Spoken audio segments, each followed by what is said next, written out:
2. And I'm going to read verses 1 through 3. I want us to listen to what the word says.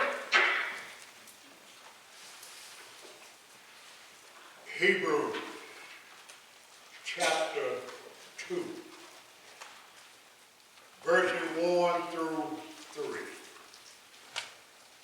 When you have found it, say amen. Amen. Reading from the King James Version of the Bible, you will find these words. Therefore, we ought to give the more honest heed to the things which we have heard, lest at any time we should let them slip. For if the word spoken by angels was steadfast, and every transgression and disobedience received a just recompense of reward, how shall we escape if we neglect so great salvation, which at the first began to be spoken by the Lord, and was conformed unto us by them that heard him. Thus in the reading of the Scripture. Pray that God will bless the hearers and the readers thereof, that he will sanctify his word in our heart for the edification of our soul. Looking back at that third verse, how shall we escape if we neglect so great salvation? I'm going to stop right there. From this passage of Scripture, I want to use for a subject today, don't neglect salvation. Don't neglect salvation. Thank you, Ursh, for standing with me. You may be seated. I want to begin this message today by saying the word neglect can be defined to mean a number of different things, all depending on the way the word is being used. But just to name a few, the word neglect means to treat with no regard or attention, or with too little attention.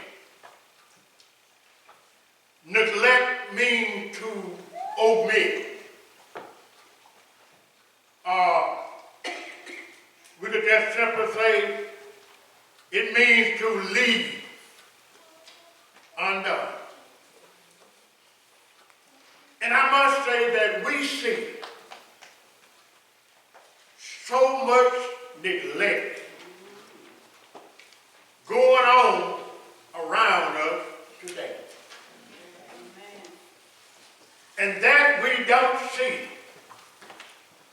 We hear about it by way of radio or television or Facebook or social media. Beloved, we have individuals who have fallen into the snare of Satan, who actually neglect themselves on a daily basis. When it comes to food, personal hygiene care, self-esteem, had hit rock bottom. We see children who are neglected by their parents. And this is really true when it comes to their spirituality. I'm going to take my time. I need to say it again. I said, we see children neglected by their parents. And this is really true when it comes to their spirituality. You see, we'll go out of our way to get them to what they need and get them to where they need to go when it comes to worldly things. We want to make sure that they are on time. But when it comes to their spirituality, we allow them to make decisions about what they will do and what they won't do. Instead of telling them to go to church, we ask them, are you going to church? No, who the parents? I'm not going today. Why are you not going today? You going. Whether you want to go or not. All right. Maybe you'll hear something while you're there. And see, this is the worst kind of neglect by a parent. To neglect their children spiritually. Because somebody don't teach them. And if the church don't teach them, the world don't teach them. Amen. Amen. Then we hear people who neglect themselves trying to save a dollar. See, it's a sad thing to see or hear of people dying from neglect, and they have a plan. See, it's bad enough for someone to die from neglect when they can't do any better. Amen. But for someone to die from neglect and they have a planet, it's a downright shame. Amen. Amen. But we see it happening today. Now, I said earlier that the evidence of neglect is all around us. But the writer of Hebrews tells us that there is one thing we ought not to neglect. And that is, don't neglect salvation. The epistle to the Hebrews is an anonymous book or anonymous letter. And when I say anonymous, I mean we don't know who wrote this epistle. Yes, there are those who want to say that this is the writing of the Apostle Paul. And yes, there are scripture records that sounds like it is the writing of the Apostle Paul.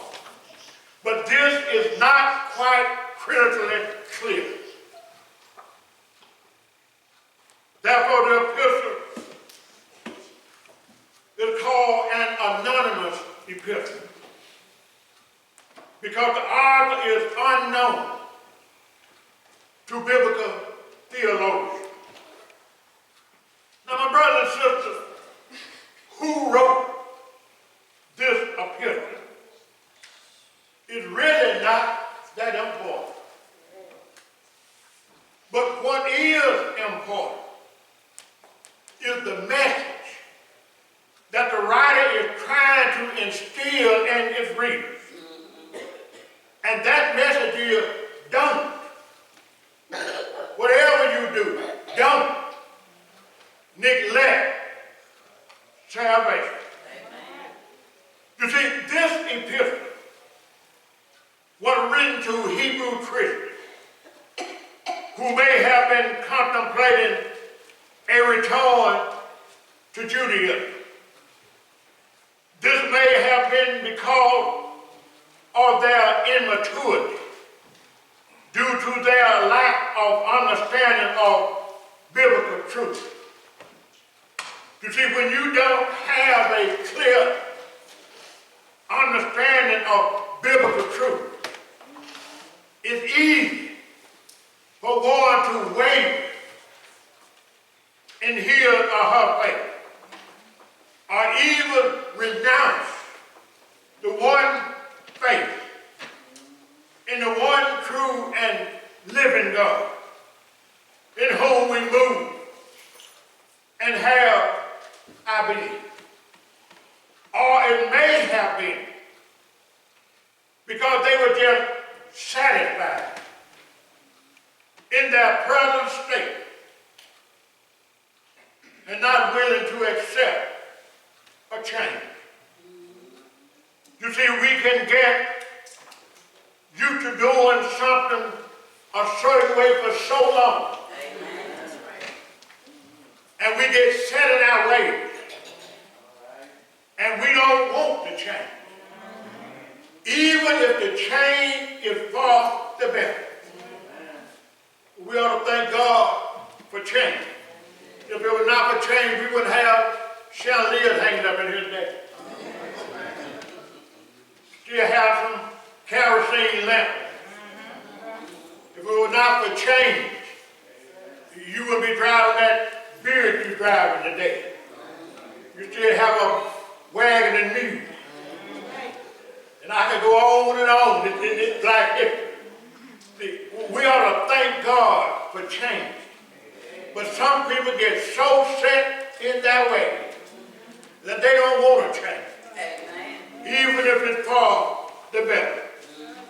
And this is what happened, no doubt, to those Hebrew Christians to whom this epistle was written. You see, Judaism was not separated or easy. Judaism was divinely designed.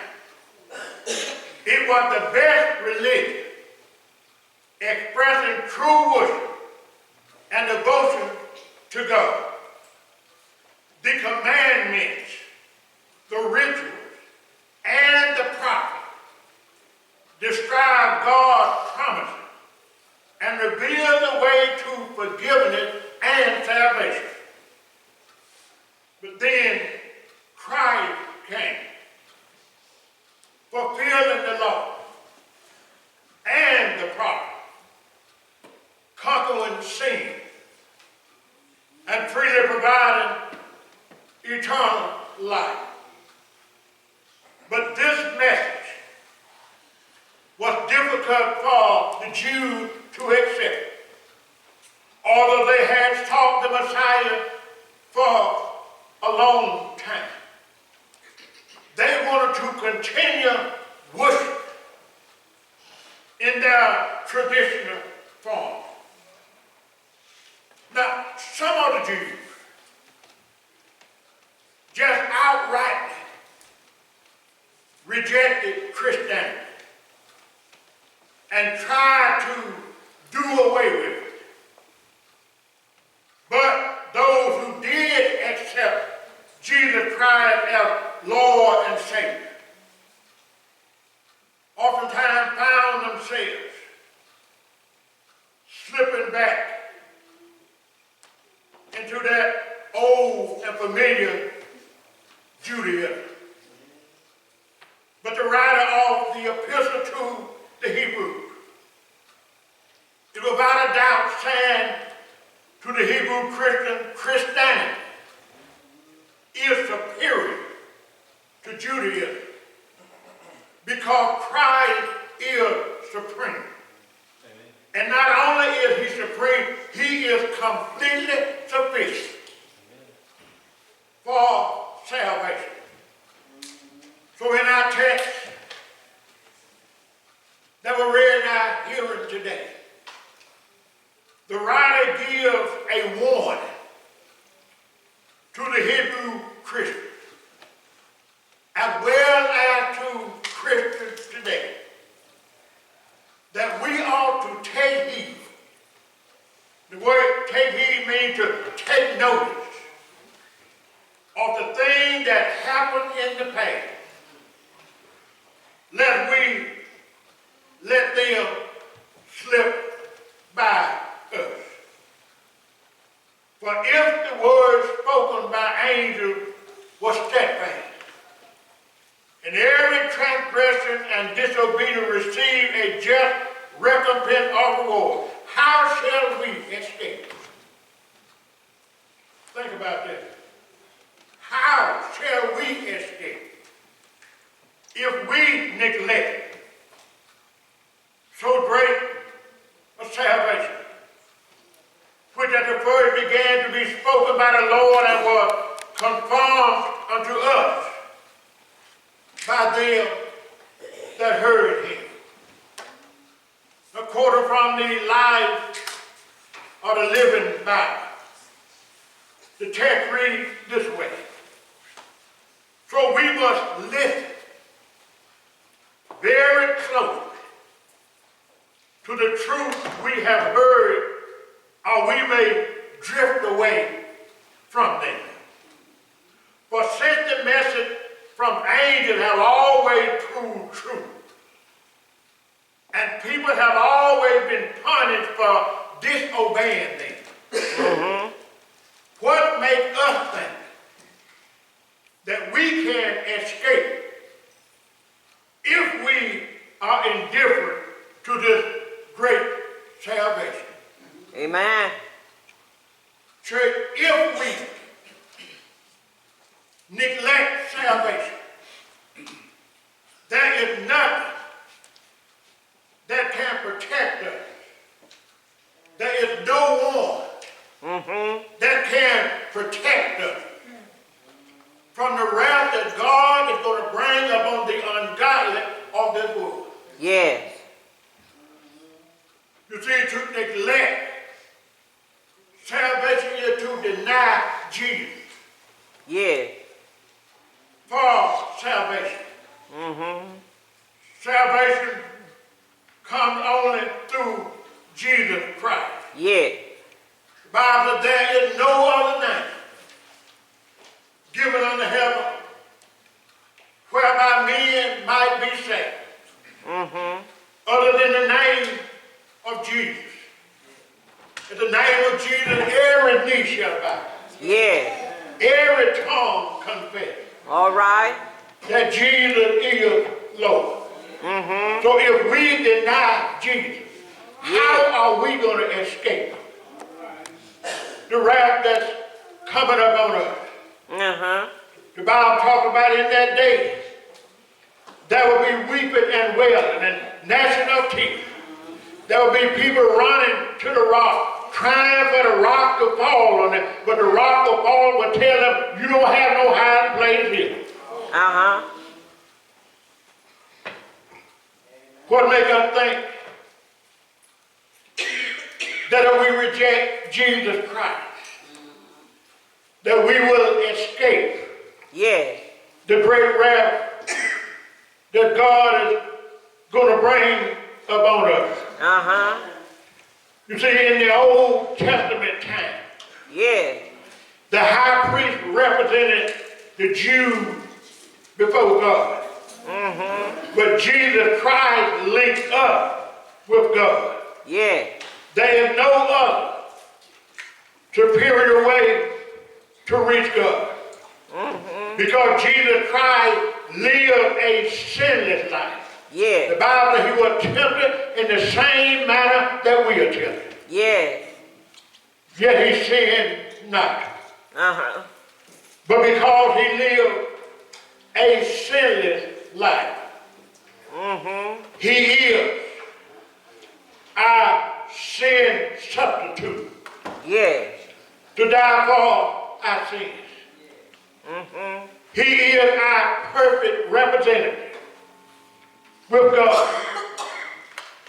But the Bible says without the shedding of some blood, there is no remission of sin. What am I saying? I'm saying some blood has to be shed. Without the shedding of some blood, there is no remission of sin.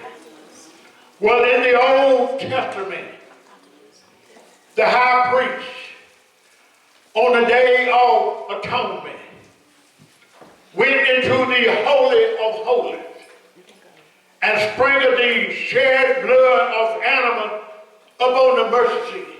Yes. For the remission of sin. But the only thing about that, it had to be repeated the next year. And the next year. And the next year. Yeah. Because the blood of animals could not do away with sin. Yeah. It could only make atonement for sin. Yeah. But I have you know that Jesus Christ is our great high priest. Yes. Who shed his own precious blood once and for all to do away with sin. One Friday evening on a hill called Calvary. Yes, church, it is the blood of Jesus that seals us unto the day of redemption. And when I say the day of redemption, I'm talking about the day when Jesus will come back again. And receive the church that he purchased with his own blood. It was the blood that made the difference at Calvary. But I stopped by to tell you today that one day, and I don't know when it is, but one day, Jesus is coming back again. Oh, yeah. And my Bible tells me that he's going to break the seal. And we're going to fly away with him to be at rest. Or Roman chapel, whatever you do, don't neglect salvation. You see, if you neglect to pay your light bill, and they torn out your lights, you still can make it with other sources of light. You can use a candle light. You can use a flashlight. You can use a generator. So if they torn out your light, you can still make it with other sources of light. If you neglect to make your car payment, and they repossess your automobile, you can still make it because a friend will give you a ride every now and then. But I stop by to tell you, if you neglect salvation, your friend can't do you no good. If you neglect salvation, nobody else can do you any good. So I stop by to tell you today, I stop by to compel you today, that you come to Jesus while you still have time. I don't know when he's coming back, but one day he's coming back again. But while you still have the blood running warm in your veins, you ought to take the time to consider where you are today. You ought to look at yourself instead of looking at everybody else. You need to stop and look at yourself. And we need to ask ourselves the question, where am I in my relationship with the Lord? If Jesus would come right now, am I prepared and ready to go back with him? Well, I want you to know that one day he's coming whether you are ready or not. So I will take the time today, if I didn't know Jesus as Lord and Savior of my life, I will take advantage of the opportunity to come today and give my life to the Lord. So God is not concerned about what you used to be. You know, sometimes I hear people say, when I get my life straightened out, I'm going to go back to the church and I'm going to give my life to the Lord. Yes. But I tell you today that if you got some habit, bring your habit on with you. Yes. Whatever bag you got, that drag it on behind you. Yes, Because Lord. I know a man who can clean you. And once he's clean, you don't have to worry about the habits no more. I know a man who will pick you up out of the mud and marvelously. Yes. I know a man who will play your feet on a rock to stay. Yes, His Lord. name is Jesus. And Yes. I believe that you know him for yourself. Yes. I'm talking about the Jesus who hung, bled, and died. One Friday evening on a hill called Calvary. Yes. Jesus said, if I be lifted up from the earth, Yes. I'll draw all men unto me. Yes. One Lord. Friday evening, they lift him up and they nailed him to a rugged cross. Yes. Where he hung there from the 6th to the 9th hour. The Bible tells me that they took him down from the cross and buried him in a borrowed tomb. Yes. Where he stayed there all night long, that Friday night. All night long, that Saturday night. Yes. But right early that Sunday morning, he stepped out on resurrection ground. With Yes. your salvation and my salvation. Look back at the great old grave, where is your victory? Death, where is your stand? Yes, Lord. Whatever you do, Yes. don't neglect salvation. Uh-huh. You can neglect a lot of things in life, and everything will still work out pretty good. Sometimes you may have to go through some ups and some downs, but it'll still work out. Yes. But if we neglect Jesus Christ, ain't nothing gonna work out. Yes, Lord. When you leave Jesus out of your life, it's just like leaving sugar out of a cake. You can call it a cake, but what you got is a mess. Don't leave Jesus out of your life. Yes. I don't care who you are. I don't care where you're from. I don't care how you have lived in the past. I'm talking about how you are living right now. Yes. If you're willing to accept Jesus as Lord and Savior of your life, Yes. my Bible says you will be a new creature Yes, in Lord. Christ Jesus. Old things have passed away. Yes. Behold, all things become new. If you're here today, if you hear that little voice inside of you speaking to you, see, you can't come by yourself. The Spirit pricks your heart. The Yes. word said, the day that you hear my voice, harden not your heart. If you hear that little voice speaking to you today, today can be your day of salvation. Yes. Today when Jesus come into your life. Uh-huh. And if you open up the door Yes. and invite Jesus to come into you, he'll come into you. And he'll make a difference in your life. Yes. I'm a living testimony. I tell you, I ain't always been a preacher. But I tell you, he made a difference in my life. Yes. And he'll make a difference in your life. Yes, Because the Lord. Bible says God has no respect on person.